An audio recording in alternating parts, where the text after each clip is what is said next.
The International Automobile Federation is sitting on a decision that could blow up Formula One's entire future.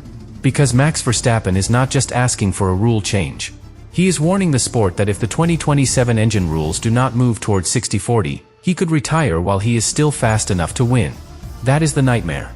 The current direction pushes Formula One toward a 50-50 power split, half combustion, half electric. More energy management. More battery strategy. More systems between the driver and the feeling of pure control. But Verstappen's condition is brutally simple. Give more authority back to the driver, or risk losing the driver who defined this era. And if that happens, the damage will not stop at Red Bull. It will hit the International Automobile Federation. It will split the manufacturers. It will shake the championship. It will explode the driver market. And it will force every fan to ask one terrifying question. Has Formula One become so advanced that its greatest driver no longer wants to be part of it? Because if Max walks away in 2027, it will not be because he was beaten. It will be because the sport ignored the warning until the most important man on the grid chose the exit. Subscribe to the channel. At first, the International Automobile Federation could pretend this was only noise. A champion under pressure. A difficult Red Bull. A few sharp comments after a frustrating run. That is the kind of storm Formula One knows how to survive. The paddock has seen angry drivers before. It has seen teams lose their advantage before. It has seen dominant champions suddenly forced into uncomfortable cars, painful results, and tense interviews. Usually, the pattern is simple. The driver complains.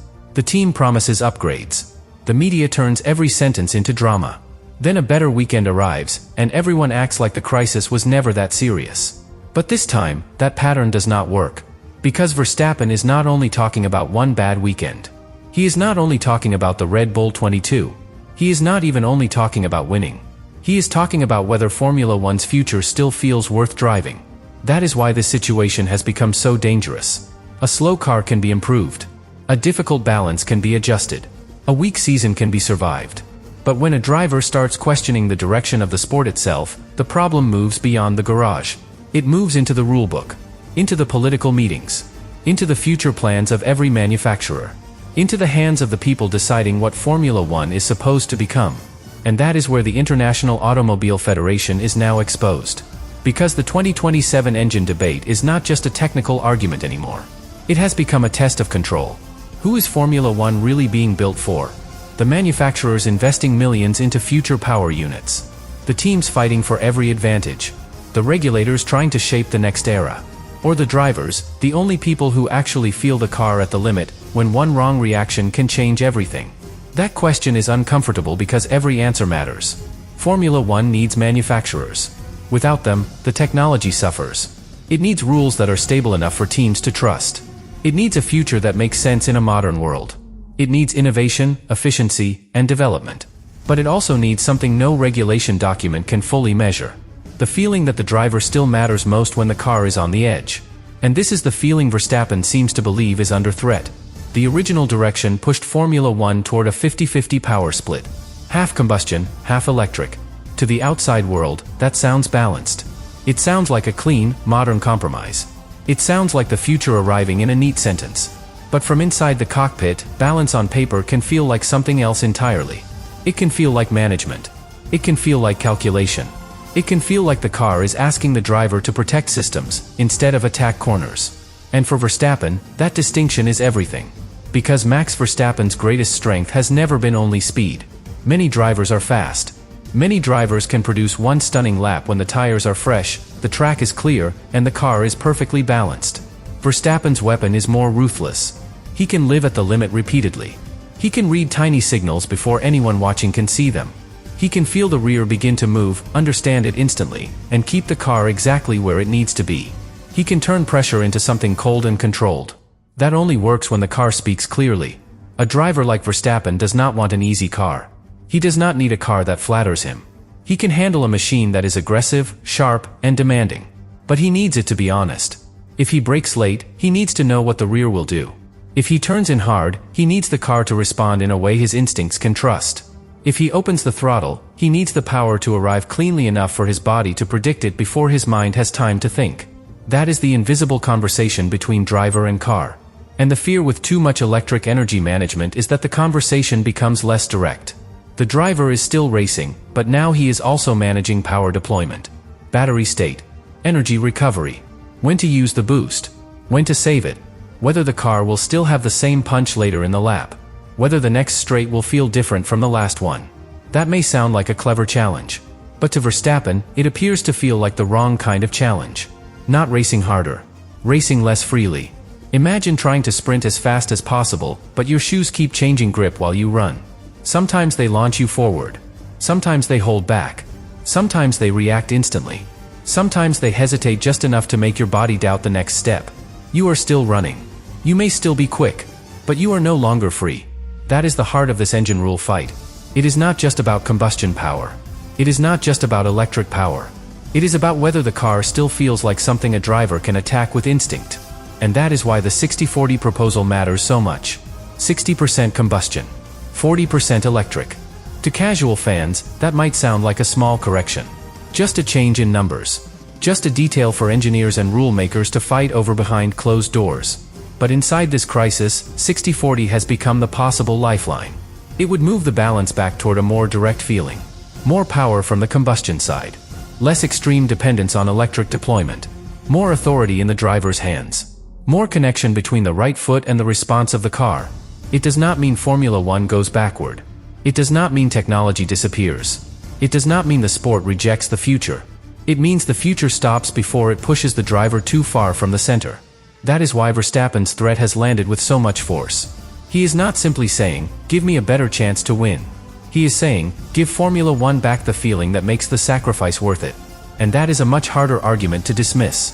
Because if this were only about Red Bull wanting an advantage, rivals could attack it easily.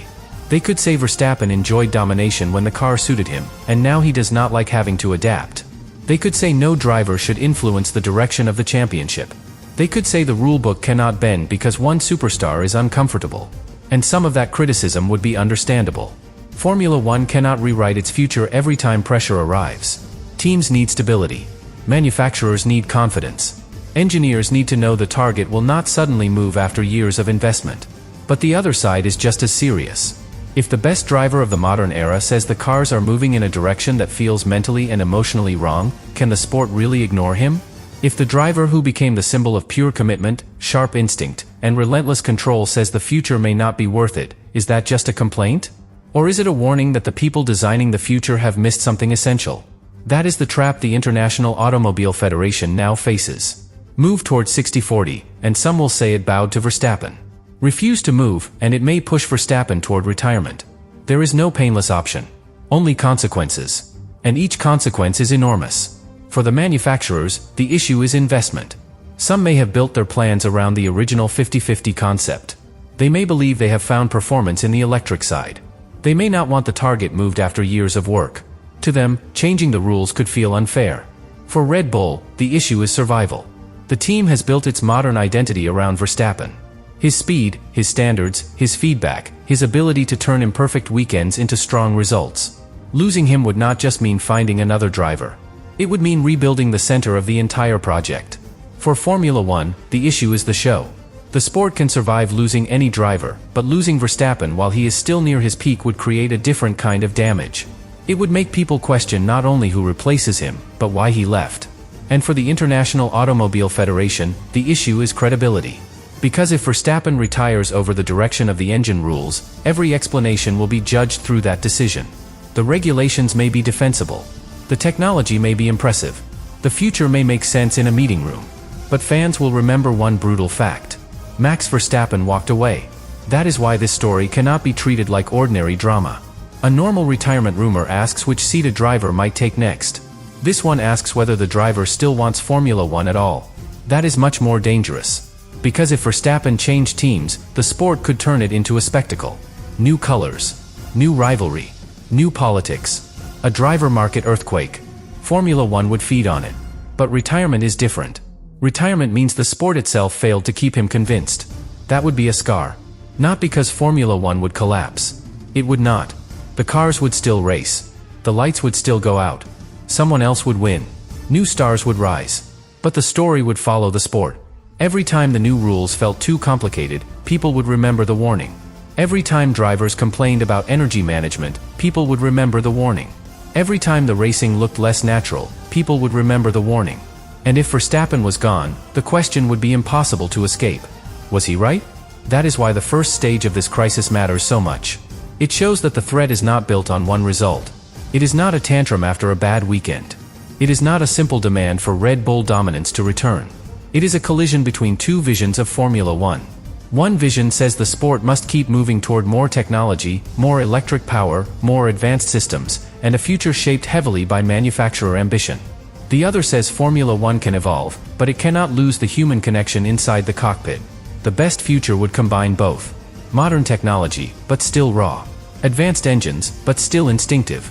Energy systems, but still direct enough for the driver to feel in control.